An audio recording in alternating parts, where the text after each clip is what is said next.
સુરતના લિંબાયતમાં night patrolling દરમિયાન પોલીસે રીડા ગુનેગારને રેમ્બો ચપ્પુ સાથે ઝડપી પાડ્યો છે.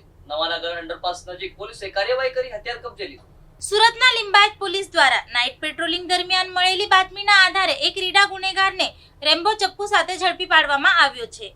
પોલીસ ટીમે નવાનગર અંડરપાસ નજીક ગરનાળા પાસે વોચ ગોઠવી બાતમીના આધારે શંકાસ્પદ વ્યક્તિને અટકાવી તેની તલાશી લેતા તેની પાસેથી રેમ્બો ચપ્પુ મળી આવ્યું હતું.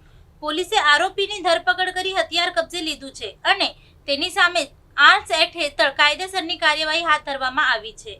પોલીસે આરોપીના અગાઉના ગુનાહિત રેકોર્ડ અંગે પણ તપાસ શરૂ કરી છે. નાઇટ પેટ્રોલિંગ દરમિયાન પોલીસની સતર્કતાને કારણે આ કાર્યવાહી સફળ રહી હતી.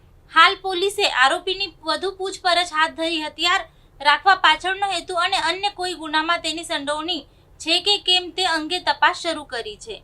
પોલીસની આ કાર્યવાહીથી વિસ્તારમાં અસામાજિક પ્રવૃત્તિઓ કરતા તત્વોમાં ફફડાટ ફેલાયો છે. લિંબાયત પોલીસની આ કાર્યવાહીથી વિસ્તારમાં કાયદો અને વ્યવસ્થા જાળવવા માટે પોલીસની સક્રિયતા વધુ મજબૂત બની છે.